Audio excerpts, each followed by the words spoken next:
Manghang-mangha ako nang makapasok ako sa loob ng farm. Malawak pala talaga to sa loob. Dati nadadaanan lang namin to sa labas sakay ng tricycle. Private property kasi ito kaya bawal pumasok.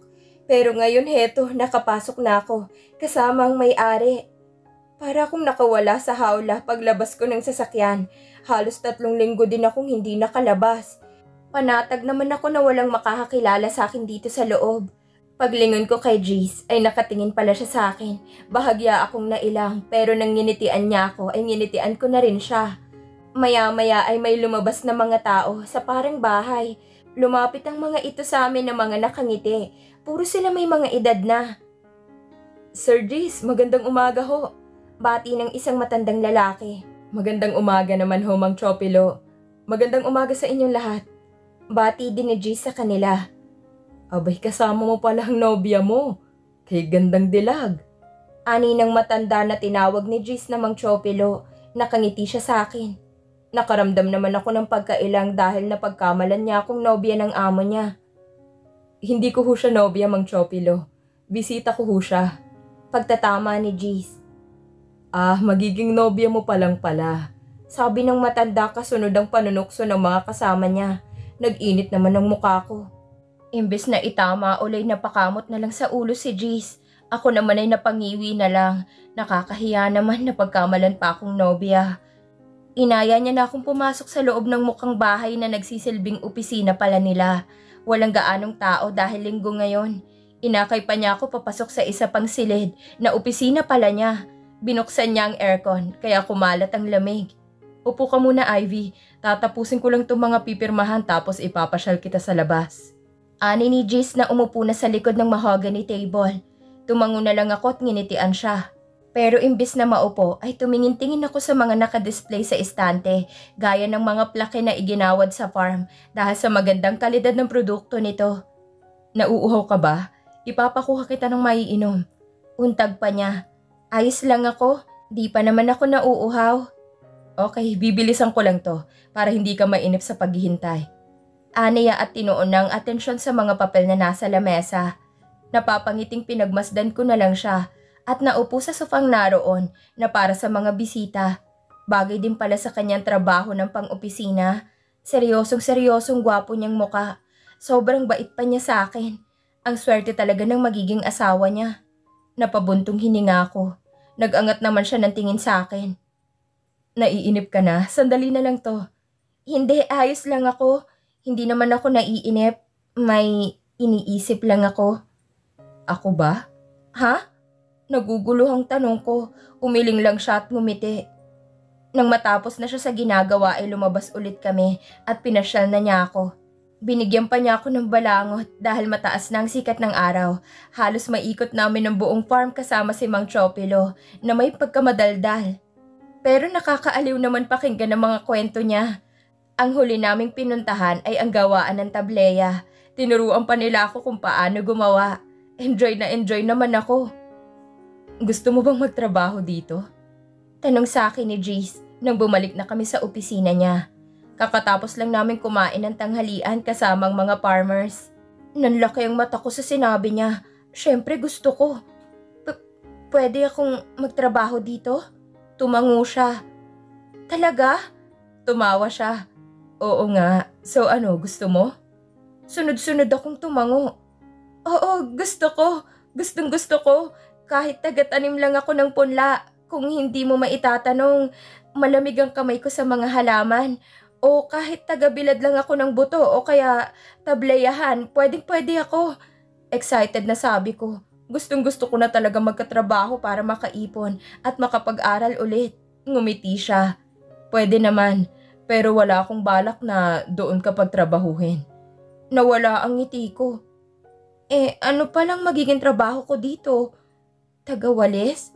Ayos lang sa akin. Basta kahit anong trabaho. Kumunot naman ang noo niya. Inaakala mo bang gagawin kitang tagawalis dito? Napakagatlabi ako. Bumuntong hininga siya. Dito ka magtatrabaho sa opisina ko. Aniya, napanganga naman ako. Ha? Dito sa opisina mo? Tumango siya. Ikaw ang magiging sekretary ko. Secretary, sigurado ka? Naku, hindi ako pwede dyan, Jace. Wala pa akong alam, high school lang ang natapos ko. Nakatungtong man ako ng kolehiyo ay 1 taon lang. Saka may secretary ka na, di ba? Wala akong secretary dahil hindi naman ako naglalagi dito. Si Mang Chopilong namamahala sa lahat habang wala ako. Pero baka soon, full-time ko ng pamahalaan ito. And I need a secretary. At walang problema, tuturuan naman kita. Aniya, napakagatlabi naman ako. Baka mahirapan ako. Wala ka bang tiwala sa sarili mo? Meron. Yun naman pala eh. E di magiging secretary na kita. Napakamot ako sa ulo. Ikaw ang bahala. Sabi mo tuturuan mo ako eh. Tumango siya. Pero hindi ka naman agad-agad mag-uumpisa dahil bukod sa tuturuan pa kita, nagtatago ka pa sa mga humahabol sa'yo. Bigla ako nang lumo sa sinabi niya. Oo nga pala, nagtatago nga pala ako.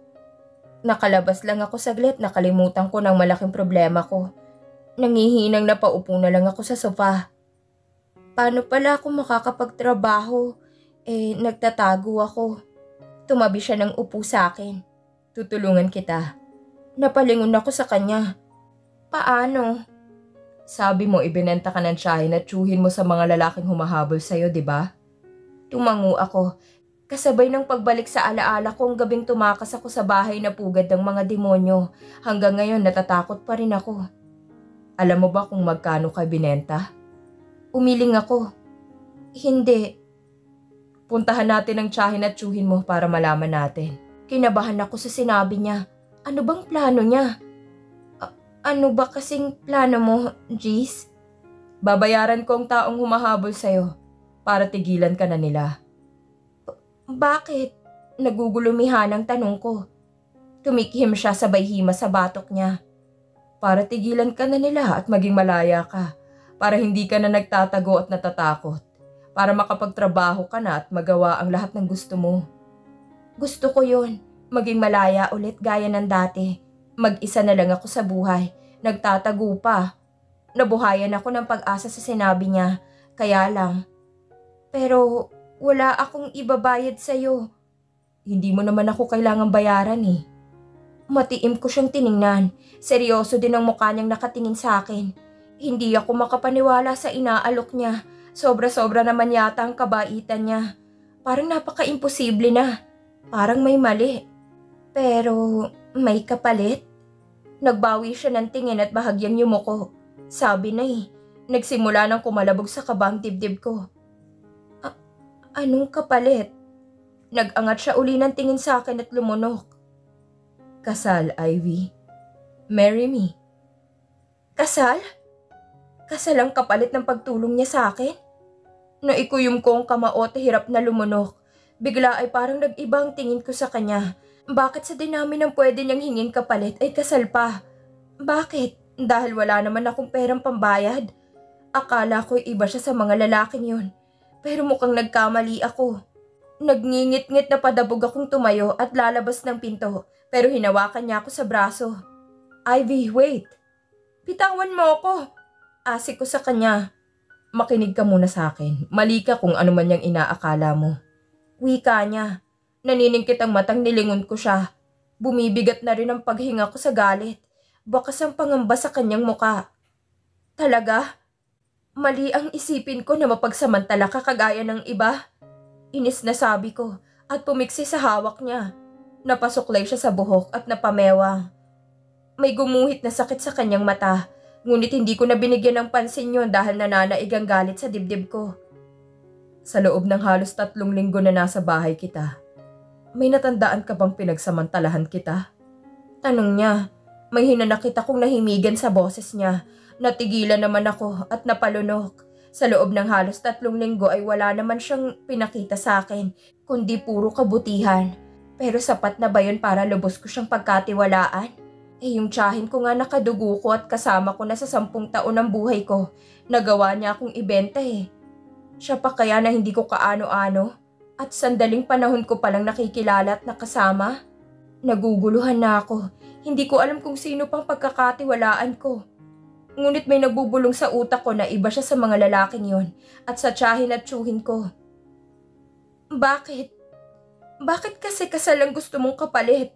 Humugot siya ng malalim na hininga.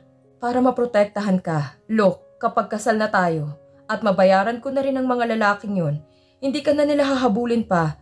Lalo na kapag nalaman nilang dati akong sundalo at maraming koneksyon. Tinitigan ko siya sa mata habang pinag-iisipan ng sinabi niya. May punto naman talaga eh. Magandang solusyon ang alok niya sa problema ko. Naalala kong sinabi nila Tina at Christy. Ang paraan lang para makaalis ako sa poder nila Chang Linda at Chong Oka ay ang mag-asawa. Heto na, may nag-alok na sa akin ng kasal. Anong mangyayari sa akin kung sakaling pumayag ako sa alok mong kasal? Sinuksok niya ang kamay sa bulsa ng pantalon at matiim na tumingin sa akin. Babalik ka sa normal mong buhay. Maliban nga lang sa asawa na kita. Makakapagtrabaho ka na. Pag-aaralin kita kung gusto mo. Napanganga ako sa huling sinabi niya. Pag-aaralin mo rin ako? Tumango siya at ngumiti. Nakakatuksong alok niya. Napalunok ako. Bakit ba napakabait mo sa akin? Nag-iwas siya ng tingin at naghimas ng batok. Dahil kaibigan kita. Parang sobra-sobra naman yata itong ginagawa mo para sa isang kaibigan lang. Dapat pala sa kanya nagpari eh. Bumuntong hininga siya. Naawa din kasi ako sa'yo. Sa edad mo, dapat nag-aaral ka kagaya ng iba. Hindi yung nagtatago sa mga humahabol na masasamang loob at takot na takot. Napakagatlabi ako at bahagyang napayo ko. Pwede bang pag-isipan ko muna yung alok mo? Ngumiti siya at tumango. Oo naman. Hindi naman kita pinipilit. Nasa sayo pa rin ang desisyon. At sorry din kung hinusgahan agad kita. Napapangiwing sabi ko. Wala yun, kahit naman sino sigurong alokin ng kasal ay ganun ang iisipin. Sa biyahe namin pa uwi ay wala kaming imikan. Tahimik lang akong nakatanaw sa labas ng bintana at nag-iisip. Pinag-iisipan ko na mabuti ang alok niya. Hindi ako pwede magpadalos-dalos sa pagdedesisyon dahil hindi biro ang pag-aasawa. Pero sabik na akong mag-aral ulit. Yun kasi ang pangako ko kay mama nung nabubuhay pa siya. Ang makapagtapos ng pag-aaral. Huminto ang sasakyan namin dahil traffic. Malapit naman na kami sa barangay namin. Madadaanan namin ang kanto ng bahay ni Chang Linda. Nahigit kong hininga nang makita ko si Chang Linda at Chong Oka na nasa gilid ng kalsada sa tapat ko at tila nag-aaway. Napatuwid ako ng upo at itinago ang muka sa gilid ng sasakyan. Bumundol ang kaba sa dibdib ko. Bumalik sa akin ang takot ng gabing halos kalad-karin na nila ako pasakay ng tricycle. Ayos ka lang? Baling sa akin ni Jace. Sila Chang Linda at Chong Oka. Anas ko, sabay turo sa labas ng bintana. Kunot noong tiningnan niya ang tinuturo ko, nakita ko pang pagtiimbagang niya. Tiningnan niya ako. Don't worry, heavily tinted ang salamin ng sasakyan ko. Hindi ka nila makikita. Nakahinga naman ako ng maluwag sa sinabi niya. Ngunit ang kaba at takot sa dibdib ko'y naroon pa rin. Pasimple kong sinilip sa bintana sila Chang Linda at Chong Oka na mukhang nag-aaway pa rin. Napabuntong hininga ko. Wala pa rin silang pinagbago. Kamusta na kaya sina Lilet at Kiko? Hanggang sa makarating na kami sa bahay ay dala ko pa rin ang mga alalahanin ko. Hindi tuloy ako nakakain ng maayos. Pinagpahinga na lang ako ni G sa kwarto ko. Pabiling-biling ako sa kama at dilat na dilat pa rin ang mata. 9:00 pa lang ng gabi.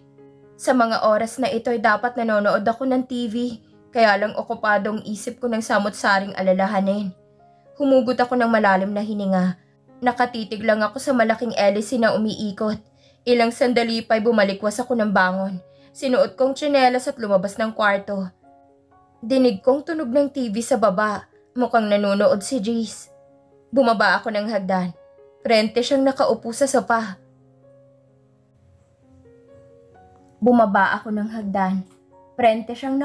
sopa. Nakasandal ang kanyang likod at nakabukaka ang kanyang mga hita habang may hawak na beer in can at nanonood ng action movie. Lumapit ako sa kanya at tumikhim. Lumingon naman siya at agad na tumawid ng upo. Nilapag niya ang beer in can sa lamisita. Ivy, gising ka pa pala. Bulalas niya. Tipid akong ngumiti. May kailangan ka? Tanong niya sabay abot ng remote control at pinatay ang TV.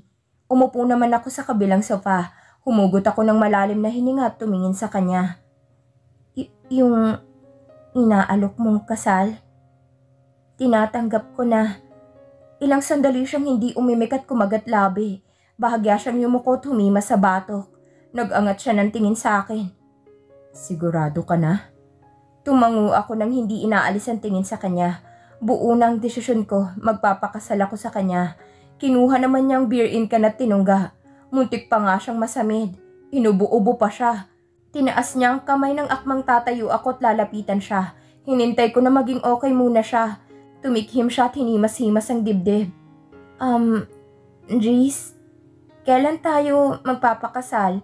Gusto ko kasing umuwi sa bahay ni Tiyang Linda para kunin ang mga gamit ko at gamit ni Mama na iniwan niya.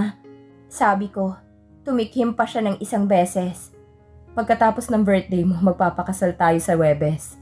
Bali, next week. Tumangutango ako. Bigla ay naging sari-sari ang nararamdaman ko.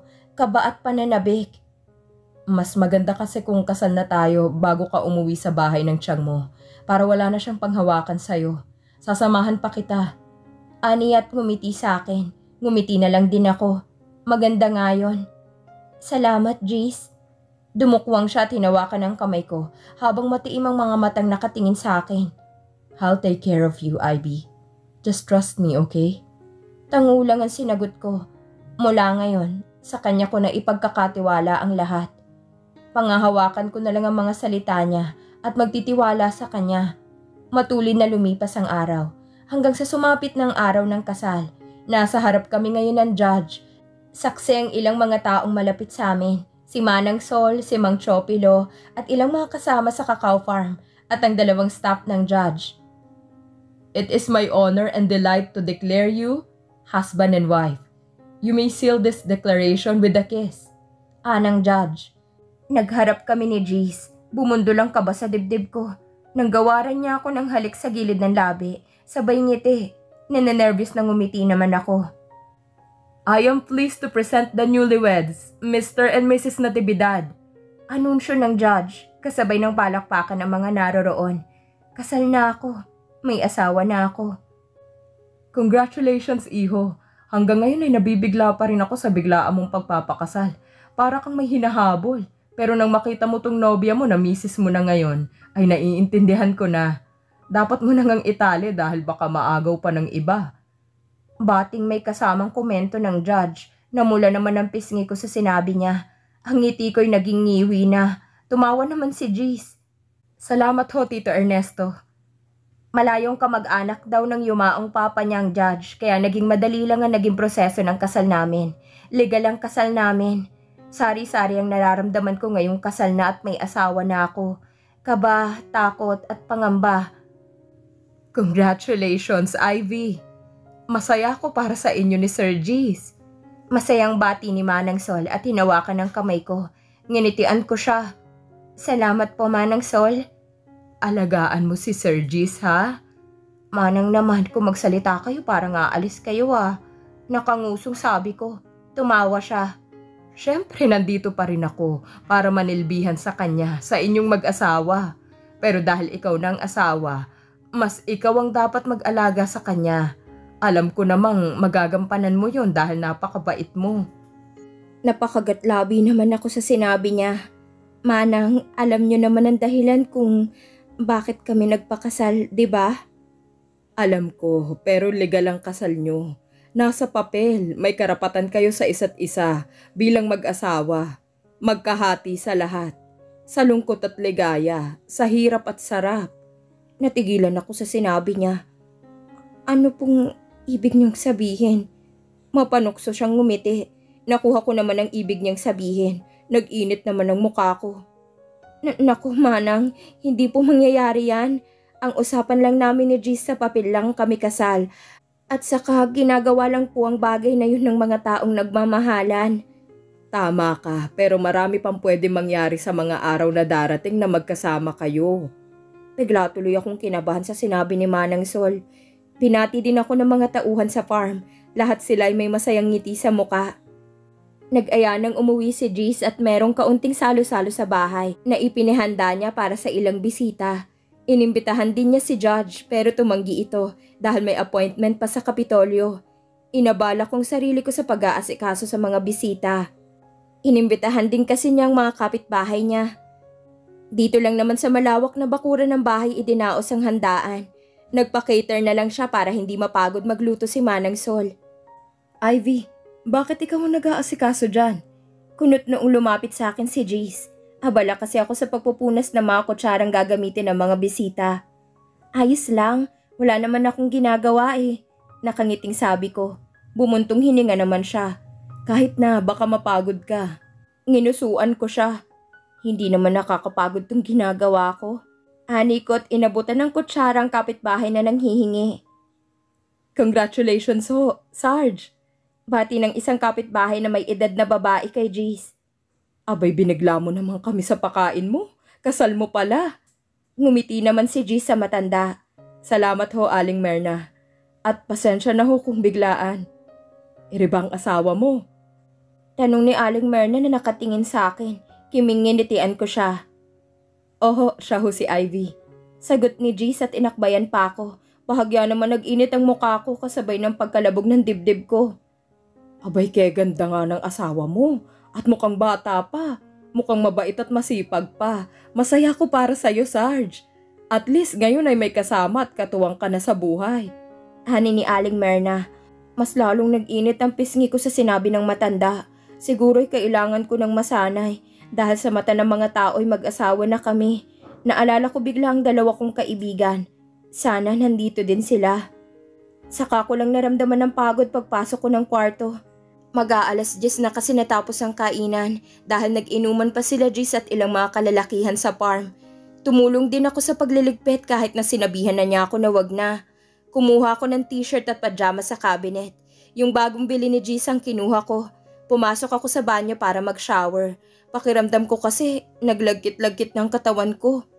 Nang matapos ako'y tinuyo kong buhok gamit ang dryer na binili din ni Jace para sa akin. Marami pa siyang binili sa akin. Mga damit, sapatos, makeup kit at pati alahas. Siya din ang bumili ng damit na suot ko kanina sa kasal namin.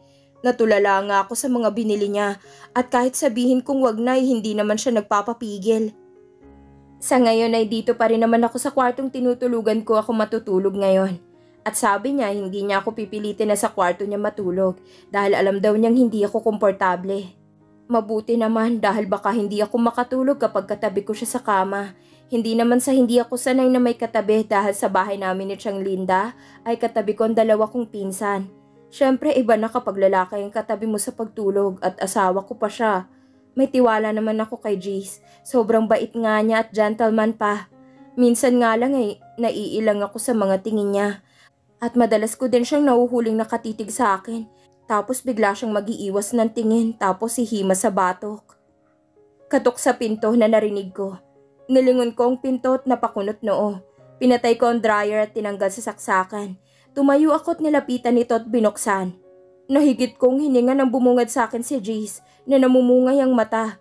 Amoy ko din ang alak sa hininga niya. Suot pa rin niya ang damit na suot niya kanina sa kasal. Bumundol ang kaba sa dibdib ko nang magtama ang mata namin. Tapos na ba kayong uminom? Teka, liligpitin ko. Nauutal na sabi ko. Ngunit di ko alam kung paano ako lalabas. Ang laking harang niya kasi sa pinto. Padaan muna ako. No need. Niligpit na ni Manang Sol bago umuwi. Aniya sa malaki at namamaos na boses. Umuwi na si Manang Sol? Lalo akong kinabahan sa sinabi niya. Ibig sabihin kaming dalawa lang ang nandito sa bahay. Hindi naman itong unang beses na kaming dalawa lang dito sa bahay. Pero itong unang beses na magsusolo kami bilang mag-asawa. You look nervous, Ivy. Are you okay? Halos paanas na sabi niya. Tinaas pa niya ang kamay at inabot ang pisngi ko. Napaigtad naman ako at bahagyang iniwas ang muka. Naiwan tuloy sa ere ang kamay niya. Ibinaba na lang niya yon. Yung mga pinto at bintana, nalak na ba? Baka hindi pa nalak. Ninenervyos na sabi ko. Nilak ko na. Aniya at isinuksok ang kamay sa bulsa ng slacks niya. Okay. May kailangan ka pa ba? Matutulog na kasi ako eh. Inaantok na ako. Bumuntong hininga siya sabay hima sa batok niya. Heto na naman siya sa mannerism niya. Pero ang cute lang niyang tingnan. Para siyang batang lalaking nagbibinata. I'm just checking up on you. Ngumiti naman ako. Ayos lang ako. Matulog ka na rin kasi may pasok ka pa bukas, di ba? Tumango naman siya at ngumiti. Tulog ka na rin. Good night, Ivy. Good night din. Ngunit hindi pa siya umaalis sa pintuan at nakatitig lang sa akin. Halos dumoble na sa pagtibok ang puso ko. Humakbang siya ng isa at napasinghap ako sa kanyang ginawa. Mabilis niya akong kinintalan ng halik sa labi. Good night, Angel. Sweet dreams. Anas niya sabay kintal muli ng halik sa noo ko. Sinarado kong pinto at sumandal. Sinapo ko ang dibdib kong parang tinatambol na sa lakas ng kalabog. Hinawakan ko ang labi kong tinaniman niya ng halik, pati na ang noo ko. Ito ang unang beses na hinalikan niya ako sa labi. Ay hindi, kanina pala sa opisina ni Judge, pero sa gilid lang yun ang labi. Pero normal lang na halikan niya ako dahil asawa niya ako. Diba? Wala rin naman akong nararamdaman na pagtutol sa dibdib ko. Ipinilig ko ang ulo at tinungo na lang ang kama. Pabiling-biling ako sa higaan. Hindi ako makatulog dahil sa halik ni Jeez. Paulit-ulit yung nagre-replay sa isip ko na parang sirang plaka. Kaya ang ending puyat ako. Pasado 7:00 na rin ng umaga ako nagising at di ko na naabutan si Jace. Lunes kasi ngayon kaya maaga ang pasok niya dahil may flag ceremony. Si Manang Sol na lang ang naabutan ko. Magandang umaga po, Manang. Bati ko sa kanya. Magandang umaga din, Ivy. Gising ka na pala. Maupo ka na para makapag-almusal. Teka, ipagtitimpla kita ng mainit na tsokolate. Ako na po, Manang. Awat ko sa kanya. Ay hindi, ako na. Maupo ka na lang dyan. Striktang sabi niya. Wala na akong nagawa kundi ang maupo na lang at hayaan siya. Kapag inaasikaso ako ni Manang ay ang gaan ng pakiramdam ko. Naaalala ko si Mama at ang pag-aasikaso niya. Nang mailapag na niya sa harapan ko ang pagkain at mainit na tsokolate ay kumain na ako. Hindi ko na siya inalok dahil malamang ay kumain na siya sa kanila bago pumunta dito sa bahay. Nagpaalam siyang magwawalis muna sa labas. Natigilan ako sa paghuhugas ng pinagkainan ko nang makarinig ako ng ingay sa labas. Narinig ko ang boses ni Manang Sol. Nagpunas ako ng kamay at lumabas ng kusina para tingnan si Manang Sol. Hindi ko kilalang sinasabi mo. Wala siya dito, makakaalis na kayo. Dinig kong sabi ni Manang. Tinungo ko ang front door para tingnan na nangyayari. Hayun! Pamangkin ko yon. Nandito nga siya! Nahigit kong hininga nang makita sa labas ng gate si Chang Linda at Chung Oka.